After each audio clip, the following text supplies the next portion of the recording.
Welcome to the Writer Reads Short Stories. This is Death Comes in Bone, Part 1. Tanag woke as light broke into his resting place. He didn't know how long he'd been dead, only that he'd been murdered and was still angry about it. His best friend had betrayed him, had chosen his family's ambitions over loyalty and friendship after all. Tanag had made a serious misjudgment of character, and he worried that it had cost his family their lives. Careful lest he should be destroyed before he'd woken, Tanag lay still. His sword lay in its sheath. Arrin had given him no time to draw it, plunging the weapon he'd taken from the yellow-thorn thicket deep into Tanag's kidney, and holding his friend, his prince, while he made sure Tanag died of the injury and the poison in the yellow-thorn's sting. Tanag remembered the pain, so great he hadn't been able to make a sound, but not as great as the pain in his heart. Arrin had gone to great lengths to ensure Tanag's murder remained undiscovered, bringing down the cave roof with a magical ability Tanag had not suspected. The wielding had brought about a distinctive stench, and the prince wondered just how long Arrin had consorted with demons, or when he'd found the time. Arrin had spent his off hours and many stolen moments in the arms of dark-eyed Lanara. Rocks tumbled, metal gauntlets scraped against stone, and the light grew stronger. Tanag tried to resist the urge to squint against the light, and registered that he had no eyes and no eyelids. He started to raise a hand to feel his face, but the first twitch of his fingers brought a startled shout to ears that were no longer there.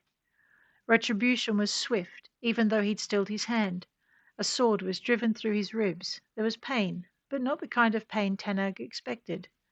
This time it was no effort to keep himself still. Magic bound him together.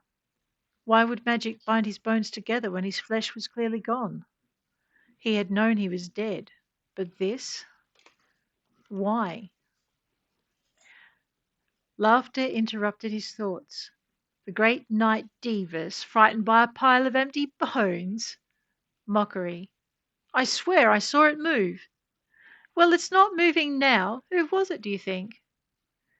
Tanag listened to them trying to work out who he'd been. Not a single word was close. He did not protest when they took the sword, well preserved by its sheath, nor did he make a sound when they rifled through the trinkets and coins that had fallen into his remains when his pockets had rotted away. He did not try to stop them scattering his bones when they noted the glint of gold that had once adorned his fingers, or the entwined gold and solid medallion that he'd worn around his throat. None of that mattered.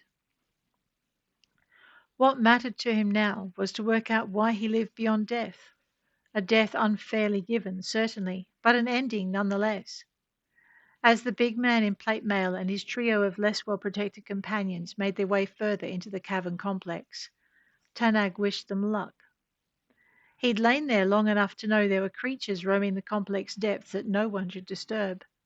The same creatures had feasted on his still cooling flesh long after he could form the words to protest. If Tanag still possessed a stomach, the thought would have made him ill.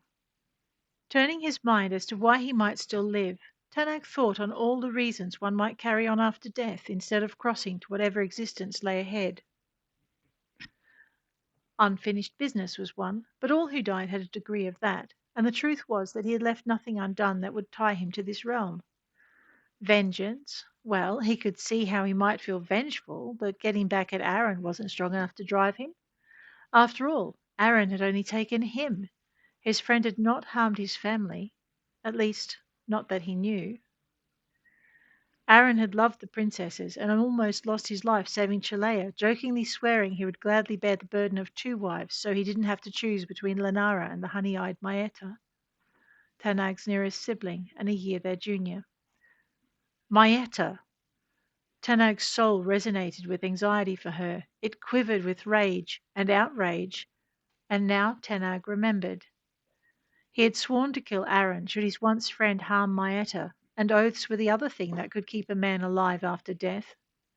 Vengeance did play a part, after all, for Arrin had hurt Maeta, and Tanag had sworn he would not let it pass. Maeta, he whispered, and gave a sigh. He was going to need his sword after all. Slowly, Tanag drew his bones together, feeling the stretch and pull each one made on the magic holding him together. An oath of vengeance against his best friend. Tanag grieved, and not just for a brother lost.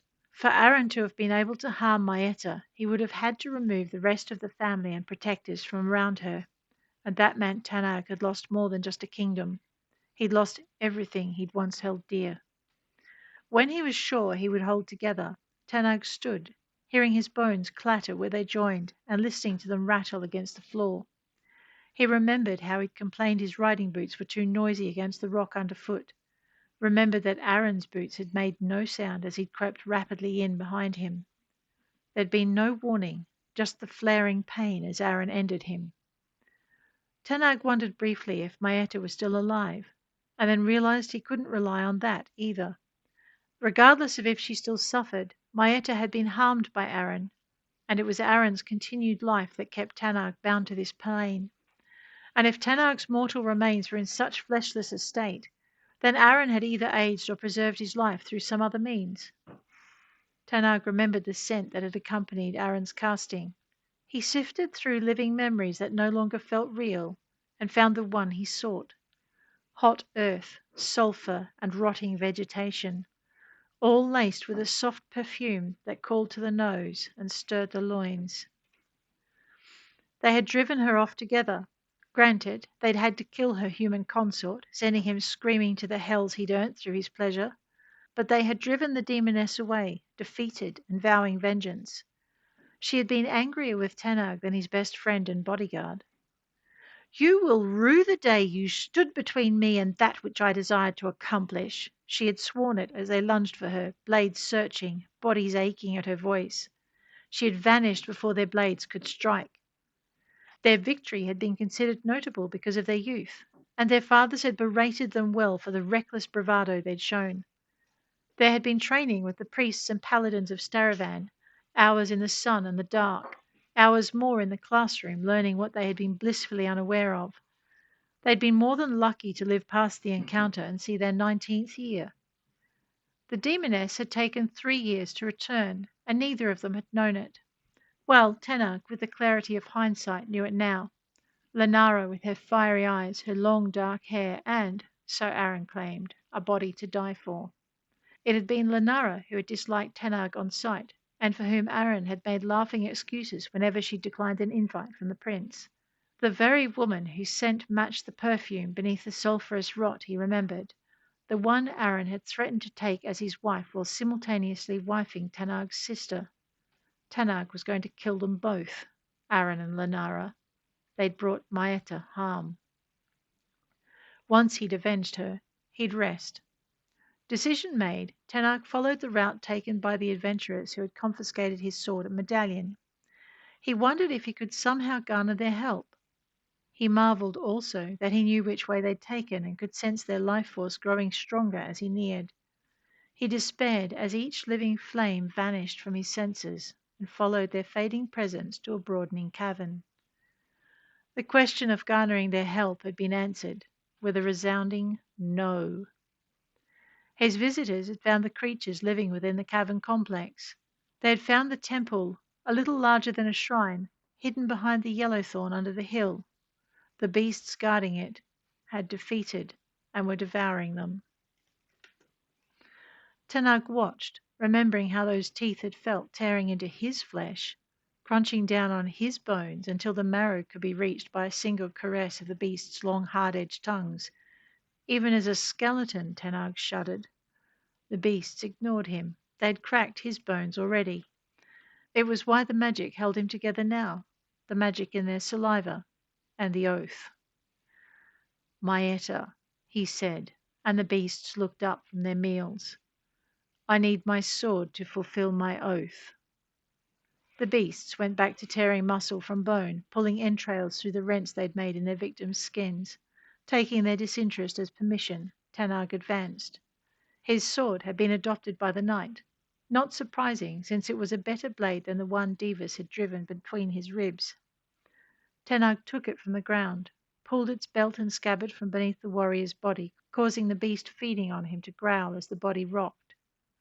Tanag growled back, and the beast rose from its crouch. In the light of the tumbled lantern, Tanag could see it properly for the first time. It was black as midnight, but the sleek fur covering most of its body gave way to scales on the lower half of its legs and elongated into hard plates over its shoulders, spine, and hindquarters. Its face was cat-like, but elongated with a slightly reptilian slant, and its eyes were a solid pane of black. It raised its muzzle toward him and snuffled air inwards, breathing in his scent. After 3 or 4 huffing breaths, it paused, blinked its eyes slowly, and then snuffed more of him in. There was a second pause, and then, with a grumbling growl, it curled back on itself and crouched once more beside Beavis's corpse. Around him, Tanag became aware of the other beasts turning away from him to settle back to their meals. What was he that these creatures ignored him? He glanced up at the temple. It was tucked into the side of the cavern, but the stone forming the pillars and portico matched the rock in the walls and underfoot. Tanag wondered if this was what Arrin had dragged him out to see. His treacherous friend had certainly been excited by some new discovery, excited enough that Tanag had not been able to refuse his request to accompany him and explore it.